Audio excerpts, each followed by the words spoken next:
Premièrement, merci beaucoup à l'université de m'accueillir aujourd'hui.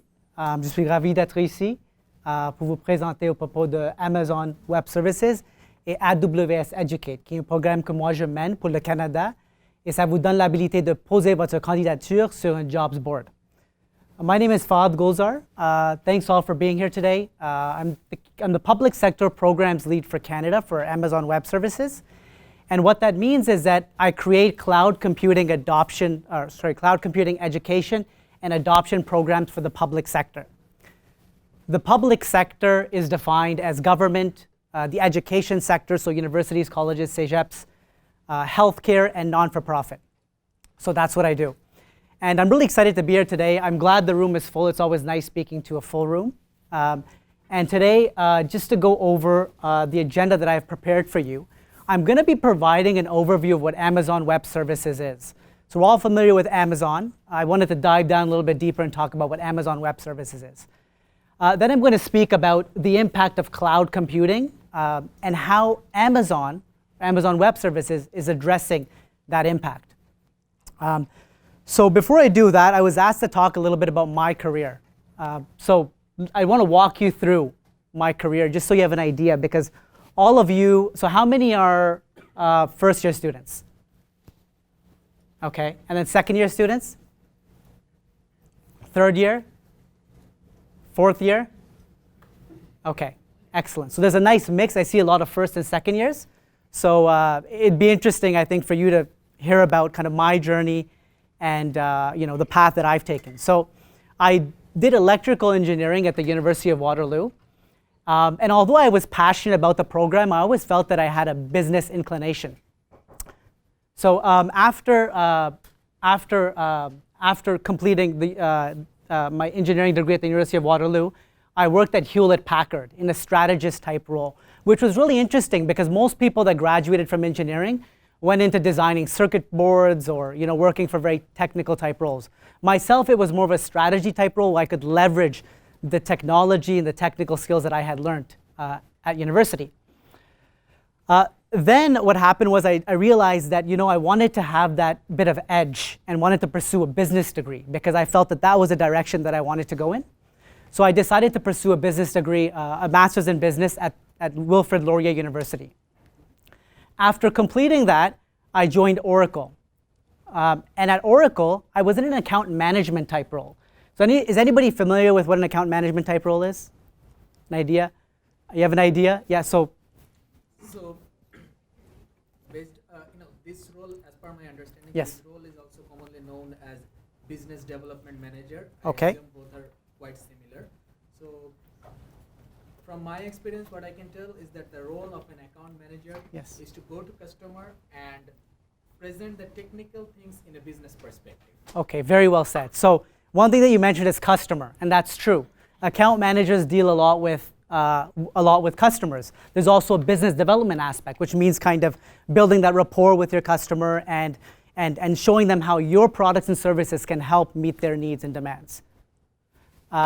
So that's what I did, and it really gave me the understanding of what customers want to see in products, how to deal with customers, and that was my time at Oracle. So I was there for about 4 years, and then I decided to do something that I never thought I'd do. I broke out on my own. I started my own corporation, and I started consulting for the financial industry in Toronto. So I helped banks implement anti-money laundering and customer due diligence solutions, right? Because to catch fraud and to catch money laundering. So that was really interesting. In the midst of doing all that, I obtained my certified anti-money laundering specialist designation. So I really became well versed in the different methods of capturing, preventing money laundering and customer due diligence. I also, during that time, because I was consulting on my own, I also took on a contract to develop some education courses for the Government of Canada. So I trained the Government of Canada on Agile framework, which many of you are probably familiar with. So I'm a certified Agile practitioner, and I've worked on many different types of programs and different types of projects. For example, Apple Pay. So I was also consulting for BMO, and I helped launch Apple Pay at BMO.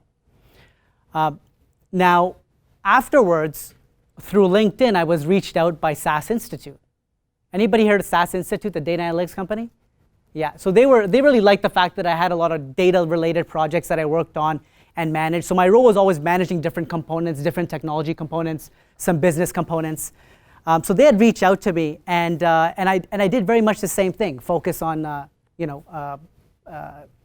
large financial implementations. And then Amazon Web Services. I joined them about a year ago. So I've been with Amazon Web Services for about a year. And as I mentioned, my role is to create cloud computing education programs for the public sector. So that's kind of my journey. So as you can see, there's a lot of different pivots, a lot of different, I stepped into territories that I was a little afraid to step into initially. So, give it a shot, right? It's not the end of the world. That's kind of the advice that I have for all of you. I mean, the way that I look at it, there's a lot of people that, like, innovation is a big part of what we can do now, considering all the different technologies that are available to us. So when we're going through this presentation, I want you all to think about innovation, right? Because now, before, when in order to do something like machine learning, you needed to have all these computers, all this knowledge, it's not the case anymore. Now all these things are at your fingertips, and each and every one of you can innovate or create something that hasn't been created before. That's my story. Now let's get into a little bit more about Amazon. So how many people here know what Amazon Web Services is? Very few. Okay, go ahead. Tell me what it is. So Amazon Web Services is a cloud computing platform. So in a very short, that Amazon provides servers, storage, and other products that are network, these kind of products that are necessary for running any kind of application and services. Excellent, but yeah. That's in the cloud. That's somewhere connected through the network. Perfect, all right, we'll talk about that. Later on, come see me, I'm gonna give you a t-shirt, okay? Okay, so now in 1994, Amazon was incorporated. In 1995, Amazon.com was launched. We're headquartered in Seattle. Now, what was the first thing Amazon sold on its Amazon.com website? Hands. Oh, I guess most people know that. So books, you're right. That's right, we sold books. Now what do we sell? Just about, right? And that's what we're known for, a retail company, right? We're known as a retail company, the world's largest online retail company. But let me ask you all something. How do you think all that business is being supported? How do you think we're able to deliver something to you in a day or two? How do you think we're able to do what we do, have the prices that we have? How are we able to do that? What is supporting all of that? Technology, right? At the end of the day, let's think about Airbnb, which happens to be an Amazon Web Services customer. I mean, we all know what it does, right? It helps you find places when you're traveling or visiting. But it's supported by technology. That technology is Amazon Web Services, okay? And I'm going to talk more about what that is. So after over a decade of building and running one of the world's most reliable, scalable, and secure and cost-efficient web infrastructures to run Amazon.com, we realized that we had a core competency in managing large-scale technology. And we were able to do things at economies of scale and obtain price points that just wouldn't be possible otherwise. So we said, you know what? And with that, we embarked on a new mission to offer the AWS cloud to a completely different set of customers, businesses and developers, okay? So think about it, right? All that technology that's supporting Amazon, the retail business, is the AWS cloud that we make available to you through the AWS cloud.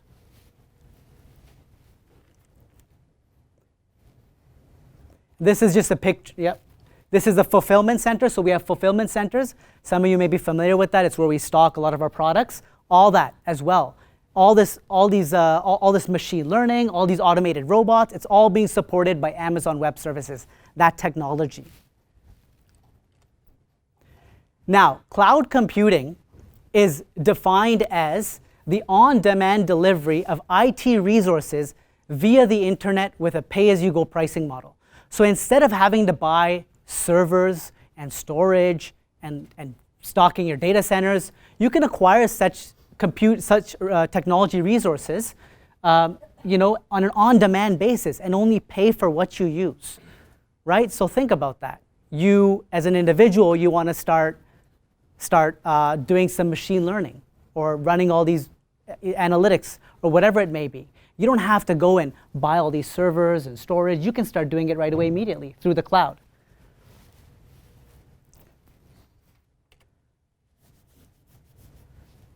So how many services do you think we have available to you through the AWS cloud? How many services? And a service is like, there's compute service, there's analytics services, there's machine learning services, there's storage services, there's security services. Anybody want to take a guess at how many services are available to you, if you want to use the AWS cloud? Somebody take a guess. I'll tell you it's above 100. Higher than that. Lower than that, but in the future, you never know. So, 800? how much? 800? No, that's a little bit high. But, okay, so who said 100? Who said above 100? Somebody said, but below 200. Pardon? Yeah, so you're right. It's about 165, right? So just think about that for a second, right?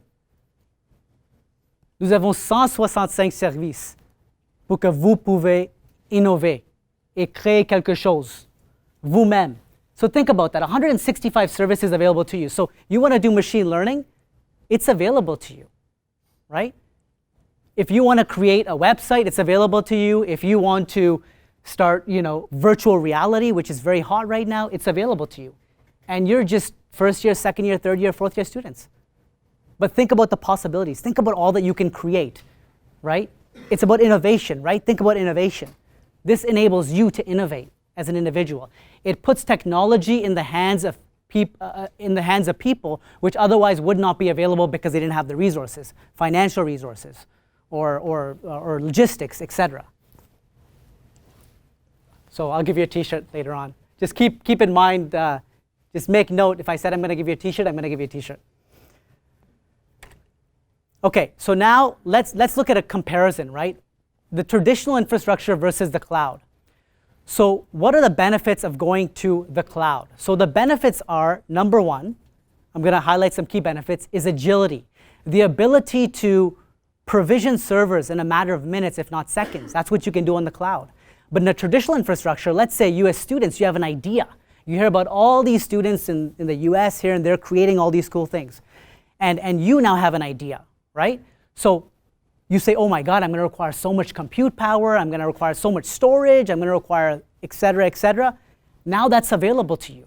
You don't have to go order a bunch of servers or try to find where you can get such compute power. You can just go right on Amazon Web Services and provision all those servers. And then guess what? Let's say your idea, you calculated it wrong and you say, oh my God, I needed more compute power, I needed more storage. That's not a problem. You press a button and it's all available to you. Okay, so think about that. The next one is from a cost perspective. So before where you're buying all this equipment, sending in requests, this happens a lot on the research side. If they want to try a research project, what they do is they submit all these forms, they get all these servers and storage, and maybe it's approved or maybe it's denied, right? Because there's so much capital up front that you have to, so much cost up front. So what the cloud allows you to do is it allows you to create, it lets you convert your capital expenditure into a variable expense. Okay? And the variable expense that we can offer is much lower than you'd be able to do on your own because of economies of scale. Think about size again, right? Who here is familiar with economies of scale? Okay, so economies of scale, I've mentioned that a few times. What it means is the more you buy, the cheaper it gets for you to buy the next one. Okay, it's like think of Costco versus some of the other stores, right?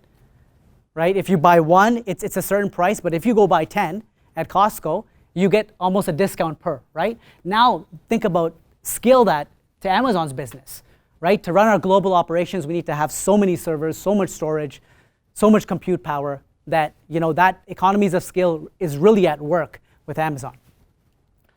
Now, the next one is elasticity. And what that means is the ability to scale up and down with the demands of your project. And I alluded to this earlier, right? Like the compute power example. You think this is all you need, and you start doing your project, or you start testing things out, and all of a sudden you realize that, oh my God, I need way more of this. Or I provision too much, I need a lot less of this. Elasticity, the AWS cloud allows you to scale up and down depending on the needs of your project. Okay, and you only pay for what you use. Okay? And last but not least, it allows you to focus on expressing your ideas, innovating, while AWS does a lot of the heavy lifting of the underlying infrastructure. So think about the possibilities. Now, as I mentioned, we're available globally. We have to be, because we have businesses all over, right?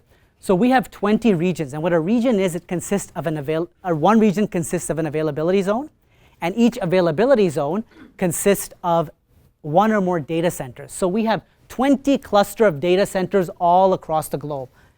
These data centers, these regions, are supporting not only the retail business of Amazon.com, but many customers.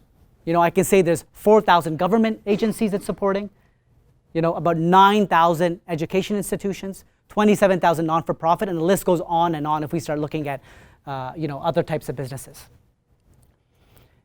Now, so where do you guys think, first of all, so lift up your hands, is there a region, a cluster of data centers in Canada, number one? And number two, where is it located if it exists? The hands, please. Yes? Isn't there one in Unit Bayan on South Shore?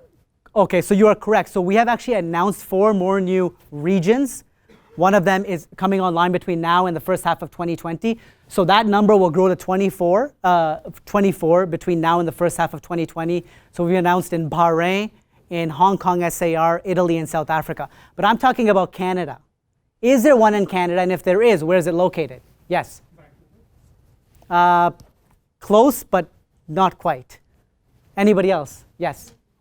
South Shore of Montreal. I heard there was one. So is there one, number one? And if so, is that where you think it is? Yeah, I think so. Okay, and you are absolutely right. So a lot of people don't realize this. But first of all, yes, there is a region in Canada. One of those 20 regions is in Canada, and it is in Montreal. So already in Montreal, there are a lot of people. There's a lot of people that are working for this. The only thing is it's very highly classified, and there's not much information about it, so it's very hard. We have some virtual tours online, but people don't have the ability to go and start touring the data center. We keep that stuff very private, very secure. And the thing is that we are committed to operating our business in the most environmentally friendly way possible. And we have a long-term commitment to have 100% renewable energy footprint for our global infrastructure. And as of last year, we reached 50% renewable energy usage for that global infrastructure footprint on the previous slide. What's interesting about the Montreal region, the Montreal data centers, is that they draw power from a grid that produces its electricity from hydropower, 99% of it. So we're always thinking in terms of being green. It's very important to us. And you also get a t-shirt, so come see me afterwards. Now, from a customer standpoint, we have customers in every imaginable business segment, okay? Every imaginable business segment. So for example, in financials, Capital One, Intuit. In healthcare, Merck, Pfizer, Bristol Myers. In the startup space, Airbnb, Pinterest, Slack, Domo, Lyft. In consumer goods, we have LG, Samsung. In packaged goods like Kellogg, Nestle. In media, we have Netflix, HBO, Disney, and the list goes on and on. So there's a lot of people that are already using this. So from an innovation, I kept on saying innovation, think about innovation. And what this slide articulates is the fact that in 2017, we had 1,430. We introduced 1,430 new services and features, okay? And this last year, so 2018, that number was 1,957. So let's just think about that. From an innovation perspective, Amazon Web Services is releasing 5+ new services and features to customers every single day. Okay, we're listening to our customers and we deliver on what we hear, right? So that's a lot of innovation. And as you can see, our stack, 165 different types of services, gives us that ability to innovate in many different ways. So now, this slide is not really to articulate how big we are, but I want you to focus. We all are, I think, somewhat have math backgrounds. So last year, so we're basically a $30 billion run rate company, okay? And we're growing at a rate about 45% year over year. So if you compound that, you do 30 billion times 1.45 times 1.45 times 1.45, and you keep on doing that, that number gets pretty big, right? Right? So what does that mean? The reason I have this slide up there is what I'm trying to articulate in this slide is that people are moving to the cloud, okay? People see the value in moving to the AWS cloud. So what that does is as more and more people move to the cloud, guess what? Companies have to find people that have cloud skills, that understand the cloud, right? We have a lot of customers and a lot of partners that we work with that say, Fad, we have all these jobs open, but we can't staff them. Do you guys know anybody? I have customers that are reaching out to me directly saying, do you know anybody that has, that's a DevOps, that understands DevOps in the cloud, or that understands machine learning in the cloud, so on and so forth. Because they just can't hire. There's all these jobs available. There's a gap, and it continues to grow and grow and grow, worldwide and in Canada. So the question is, what is Amazon Web Services, what is Amazon Web Services doing about that? We're a cloud company, right? So what are we doing about it? And what we're doing about it is that we created a program called AWS Educate, okay? This is the second part of my presentation. AWS Educate. That's what we're doing to soften that impact, okay? So what is AWS Educate? First of all, it's a program that's available to you at no cost. You actually receive credits so that you can go explore those 165 services that I mentioned, okay? You receive enough credits to explore, to spend quite a bit of time exploring them, okay? AWS Educate. So what else does it have?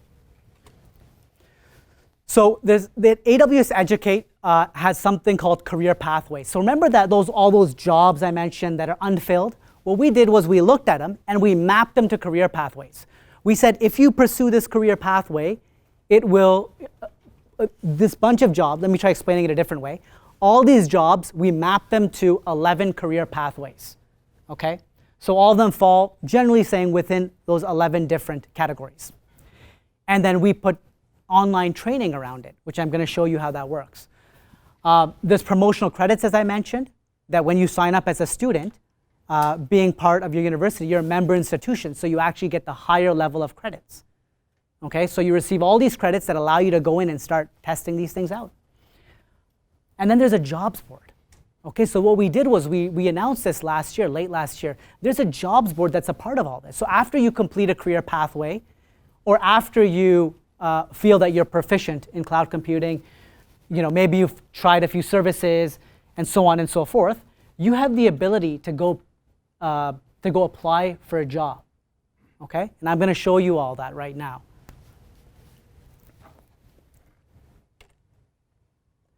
So this is a snapshot of when you log into the account. This is what you see, okay? And what I'm going to do is I'm going to walk you through the upper right hand. I'm going to walk you through the tabs that you have available and just show you the value of each one of them. Now, remember, this is a program that's available to you at no cost. We have invested significantly. Just think about it. If every one of you that signs up, we provide you with credits, right? So let's say there's 100 people here. Right off the bat, if you sign up for AWS Educate, we're looking at each student would receive about $75 worth of credits, times that by 100, and that's $7,500 investment just in this room, okay?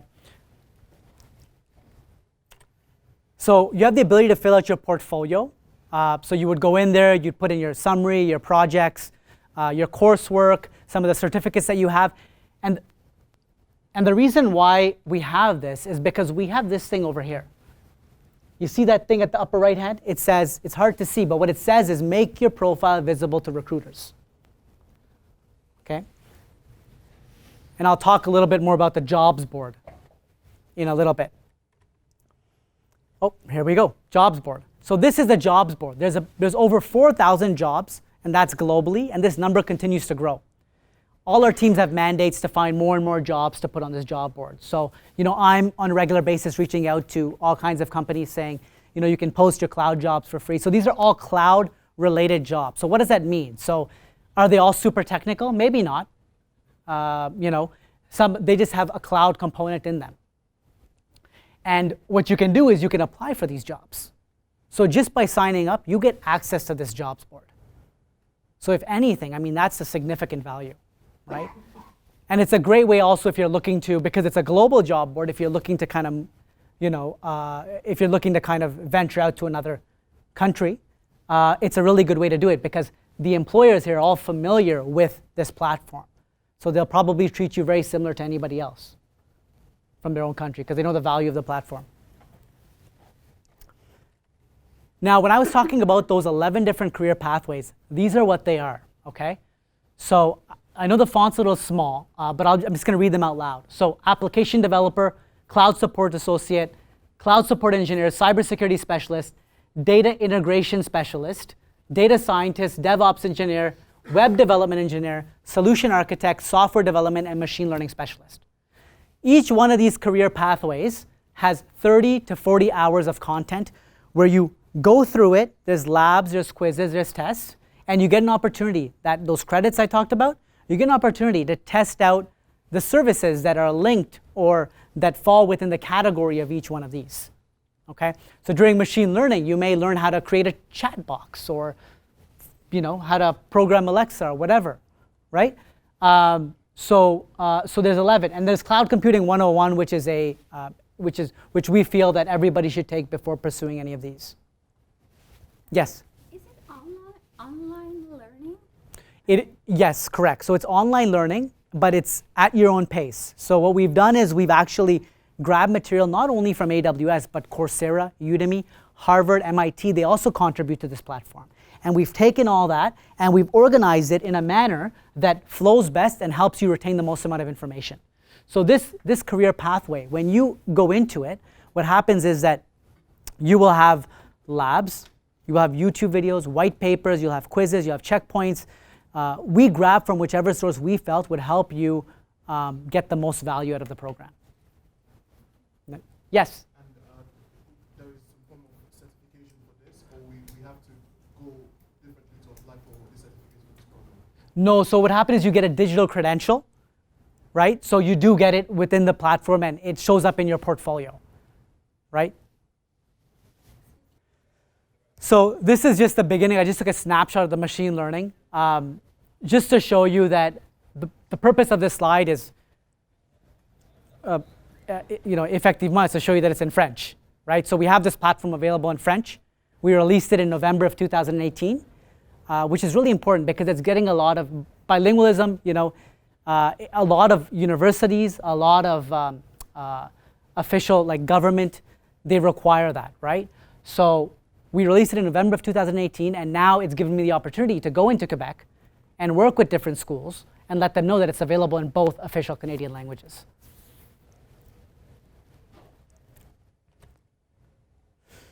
So the career pathways were focused on careers, right? We had in mind careers when developing those career pathways. The goal is to help you obtain a career. In those career pathways, you may come across different technologies, right? For example, to be a machine learning specialist, you may need to know various different technologies, okay? These are called badges, and badges make you proficient in a particular technology, okay? So the focus here is a technology, so IoT or Alexa or deep lens. Similar type content, but you have less hours. So where that was like 30 to 40, this is more 15 hours approximately of content. Okay? Yes? So how is this different from Coursera? This is very focused on cloud computing only, right? That's the key focus. And also what happens is we give you credit so that you can actually use the actual services.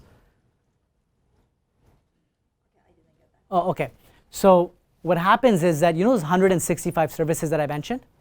What happens is if you're an organization, like a company, right? Let's say you're, I'll use Desjardins because they're in Montreal, and they want to use those. They have to pay for those services.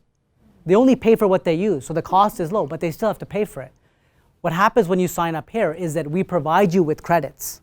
We provide you with money that you can use and put, I don't want money, by that I mean promotional credits, that you can use towards this and start testing things out. So this is a complete solution. Coursera, you'll have things, Coursera is great, right? But this is very focused on cloud computing, okay?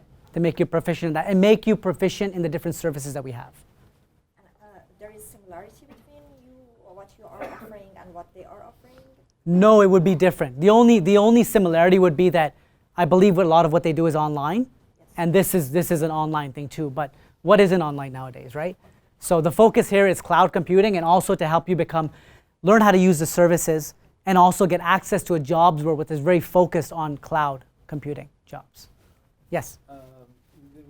When you previously mentioned the profile and you fill in your skills, would that suggest a certain pathway for you to take? No, it doesn't. But that's a very good suggestion. Something like that. I'd love to see you send me an email on that, because then I can put that up the chain, because that's a really good idea, right? And like I said, this is great. Like this type of rapport, feedback is what we really value, because it helps us build something exactly the way you want it. Okay. If I'm not wrong, the promo credits are in addition to the free tier of Amazon, right? Correct. So you get the free tier as well as the Correct. Yeah. So I'm not going to talk about free tier because I think it'll get a little confusing here, but yes, that's the answer to your question. So just a quick snapshot of the Alexa badge here, what it looks like. Now, I talked about all this free, right? Or at no cost. Is that really the case? Yes, it is. You don't have to provide any credit card information, okay? So in the past, you had to provide credit card information. But then what happened was we realized a lot of students are hesitant to provide that. And also, this is a global program. It's available all across the globe. A lot of people in Latin America don't necessarily have credit cards, right? So they were being prevented from accessing this platform, and they really wanted to. So we have an option now, which is called a starter account, where you don't have to provide your credit card, but you still get access to all the benefits. You still get access to credits to go try out all the services, everything. So it's available to you at no cost.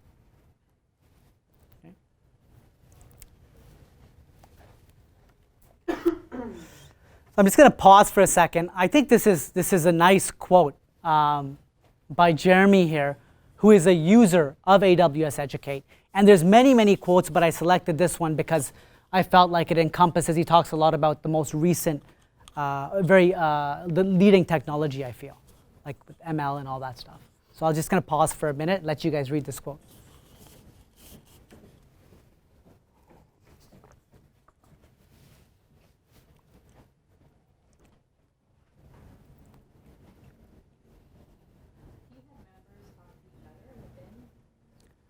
No, not yet. We don't have that feature.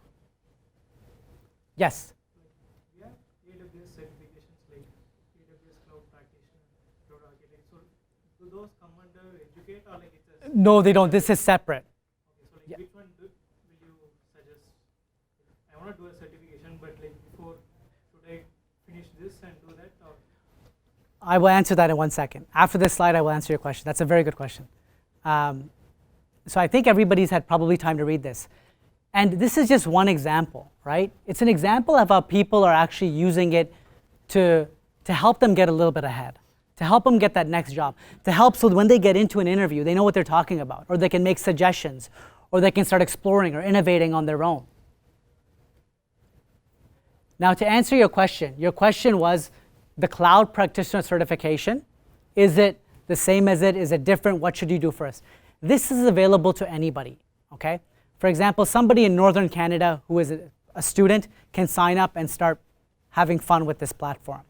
That's a little bit more, that's part of our training and certification. That you would actually have to sit in a Procom, like go to an actual place, sit in a room, write the exam. You may pass, you may fail.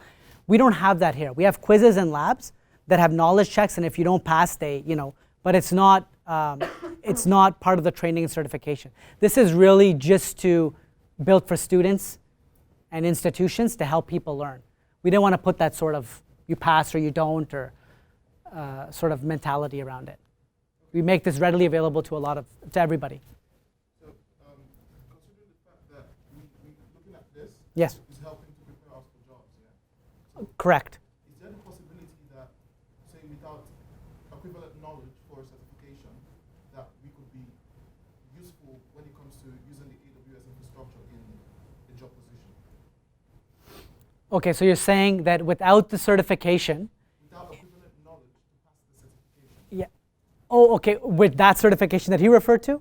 Yes, so say we talk about CSA, yeah? Yeah, okay. And I don't have as much knowledge to pass the CSA. Yes, But I have as much drive to go through AWS Educate. yes, Is it possible that I could get a job?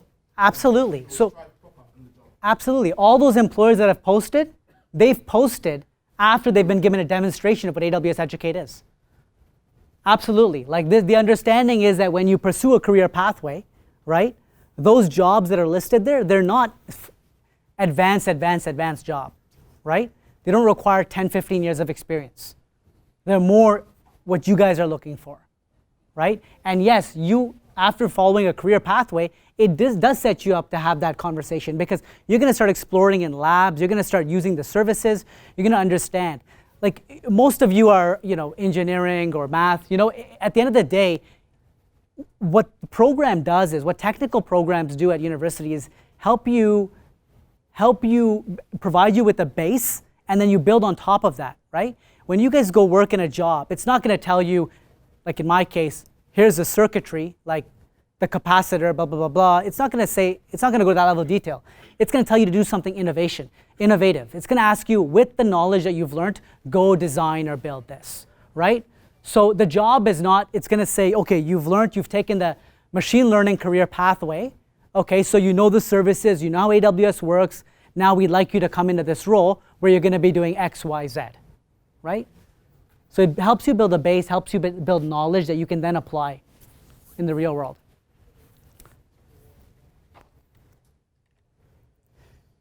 And that's actually the end of the presentation today. So as an action item, you guys should definitely sign up because I don't see why you wouldn't. There's a lot of value to the program. There's thousands of students using it in Canada. There's about over 65 member institutions in Canada. And that means those institutions have realized that there's a lot of value in it. Since the French was available, there's a lot of cégeps that are member institutions. There's a lot of, I'm working very closely with University of Laval and other universities that are predominantly French to help them incorporate this into their environments. So I strongly recommend you join, right? Start exploring, start innovating, right? Because that's what it's all about. Giving the average person all these tools. And before it was only accessible to large corporations, people with a lot of money, a lot of power. Now every individual has access to do machine learning, to do analytics, right? To all of a sudden provision and start up a server with 32 cores or whatever it may be.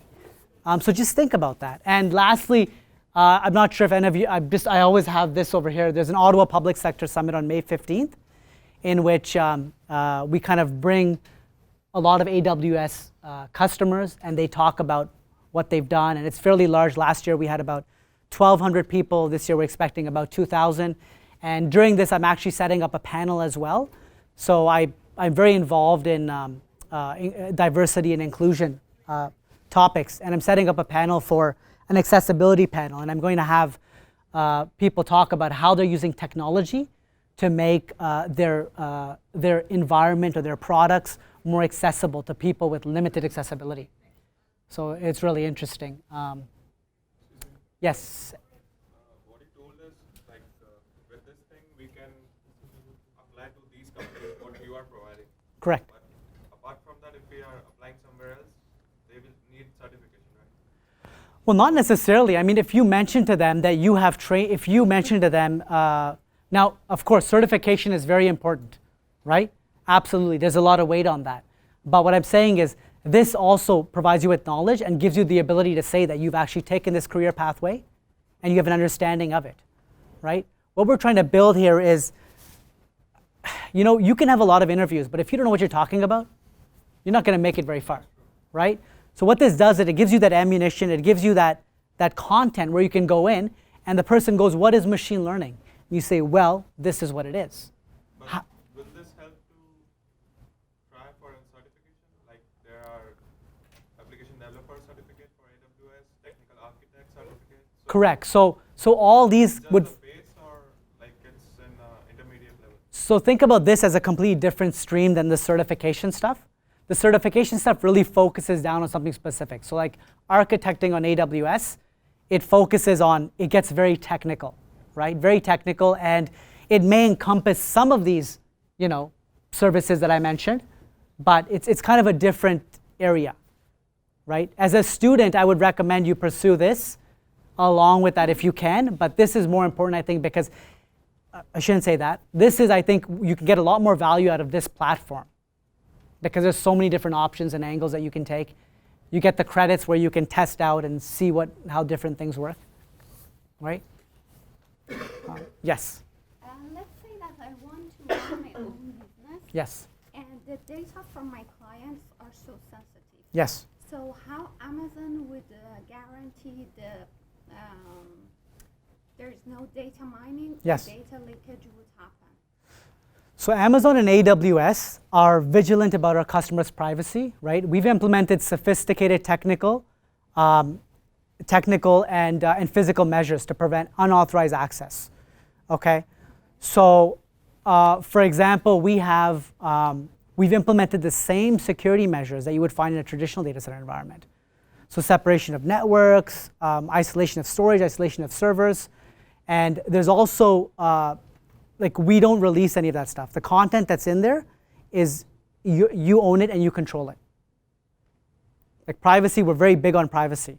We don't prevent, so for example, if somebody asks, if there's a request for us to provide data, we don't provide data unless absolutely, like we don't provide data to anybody unless required to do so by law, right? And even then, we would provide an advance notice to the party so that they can seek appropriate protection, right?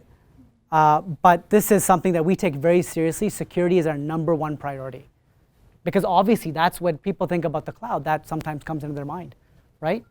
So we make sure we take that very seriously. And we can talk in more detail. I think I have more to say, but I think for this forum it may get a little bit too technical. Okay, you're welcome. Yes?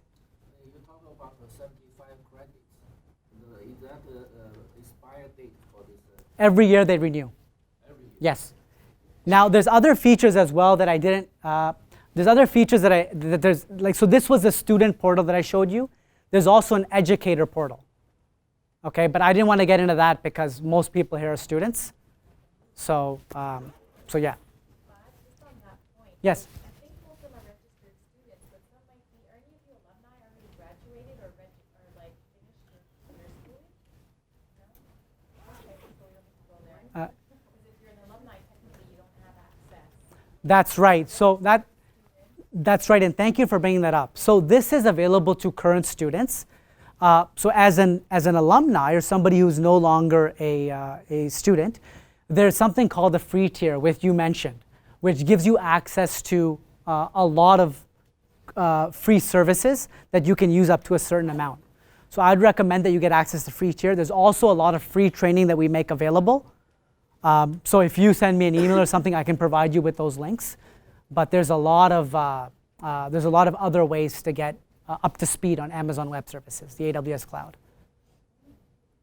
Yes.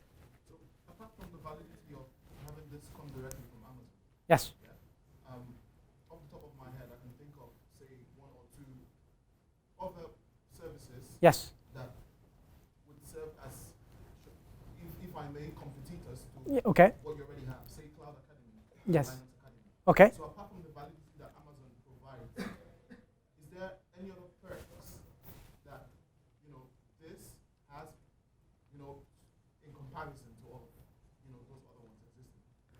So I think the biggest thing is that we have millions of active users every month, okay? And we have much more usage than any other cloud provider. So I think this is coming to you directly from, you know, the world's biggest cloud provider. So I would think that has some weight. You know, for example, we would want to direct you in the right direction, right? We would want to train you with the latest and greatest. So I think the fact that we are so large, I think is something that you should take into, like, that people should take into weight. It all boils down to the validity that's coming from Amazon themselves. Yeah, this is coming from Amazon Web Services directly, right? Amazon, yes, directly. So, and we are the world's largest cloud provider. So I think that's the answer to your question, right? Yes? The $75 promotional code, is it sufficient for all career pathway or just only one? Can you repeat that, sorry? I didn't hear the first part. The promotional credit? Yes. Is it sufficient for all career pathway or just for one? Yeah, so the career pathways are at no, they don't require the credits. The career pathways are available to you right away. The credits are used when you try to use those 165 services, right?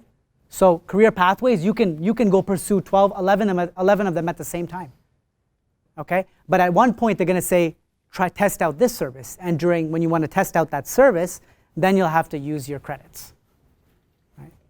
Perfect. Okay. Well, I'll take some questions, but just so people can leave if they have to. That was the end of my presentation. Thank you very much, everybody. I hope you guys learned a lot.